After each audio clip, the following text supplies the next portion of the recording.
Hello and welcome to this video on differentiating quadratics and other expressions with more than one term. Now, if you can already differentiate a single term, it's quite easy to differentiate more than one term at once. We just differentiate them individually. As it says there, if y equals f of x plus g of x, then dy by dx is simply the differential of f of x plus the differential of g of x. So we differentiate each term individually in a sum or subtraction. So in the example there, differentiate y equals x squared plus 4x plus 3. If you differentiate x squared, you get 2x. If you differentiate 4x, you get 4. And if you differentiate 3 or any other constant, you get 0. So dy by dx equals 2x plus 4. Let's just take a minute to look at the special cases y equals kx and y equals k. Now y equals kx is just a straight line that passes through the origin. And the gradient of that line is k, as we know already from our straight line graphs. But when we differentiate it, we can just prove that. So if y equals 4x, for example, we can rewrite that as 4x to the power 1 with the index. And then to differentiate it, we multiply it by 1, which still gives us 4 as the coefficient. And then the index is going to be 1 take 1, which is 0. Now x to the power 0 is 1, so we just get 4x to the 0, which is 4. And that confirms that if it's a straight line, then the gradient is exactly what we expect it to be. If we have y equals k, any line of that form is a horizontal line, which we already know has a gradient of 0. But again, differentiating that just to demonstrate, if y equals 3, for example, we can rewrite that as 3x to the power 0. And then when we differentiate it, we're multiplying by 0, which gives us 0 times something. Now the index is -1, but it doesn't actually matter what the index is because we're timesing by 0.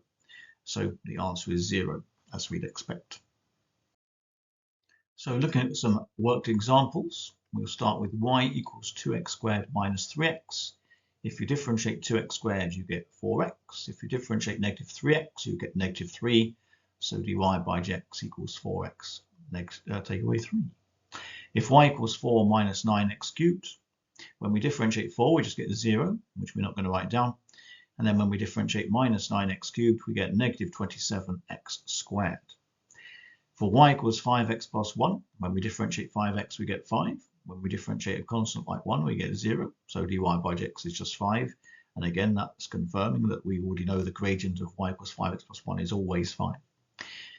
If f of x equals ax minus 10x to the negative 8, it says at the bottom that a is a constant. When we differentiate ax, then we just get the number a. And when we differentiate negative 10x to the negative 8, we're timesing by negative 8, that gives us positive 80. And then subtracting 1 from the index, we get x to the negative 9. And then finally, if y equals 6x minus 3 plus ax squared, when you differentiate 6x, you get 6. When you differentiate, again, negative 3 as a constant, we get 0, which we don't bother writing. And when we differentiate positive ax squared, we get 2ax. Let's have a look at a worked example from the textbook. So let f of x equal 4x squared minus 8x plus 3. Part A asks us to find the gradient of y equals f of x at the point half 0. But it's the x value that we're most interested in here. So we start off by differentiating. So the differential of 4x squared minus 8x plus 3 is 8x minus 8. So if we want to know what the gradient is at the value x equals a half, we can substitute a half into that expression.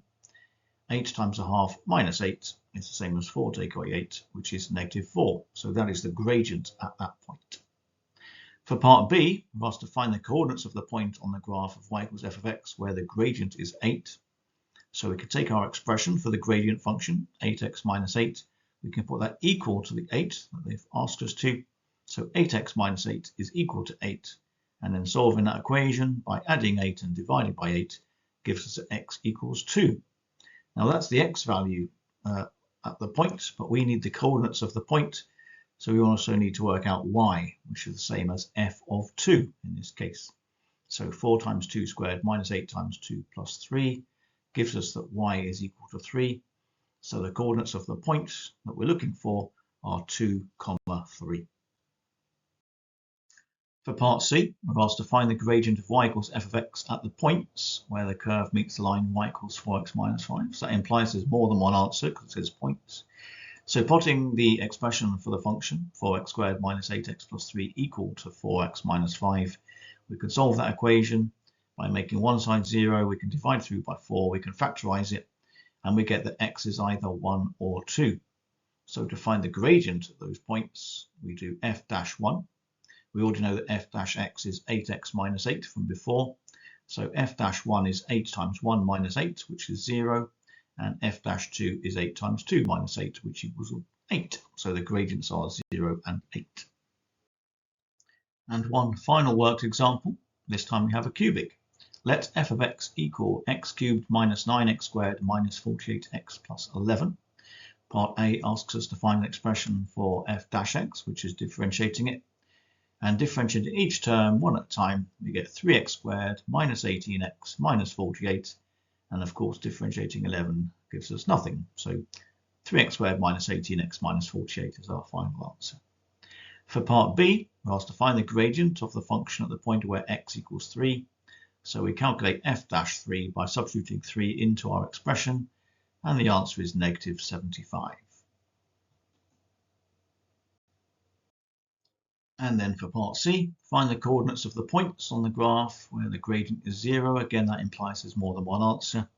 So we put our differential of 3x squared minus 18x minus 48 equal to 0. Again, we have a quadratic equation. We can divide this one by 3 and factorize it, and we get that x is either negative 2 or 8. And then to work out the y values at those places, we substitute negative 2 and 8 back into the original function, x cubed minus 9x squared minus 48x plus 11. So when x is negative 2, f of negative 2 is 63, which gives us the coordinates minus 2, 63. And when x is 8, f of 8 is equal to negative 437, giving us the coordinates 8, comma, negative 437. Thank you very much.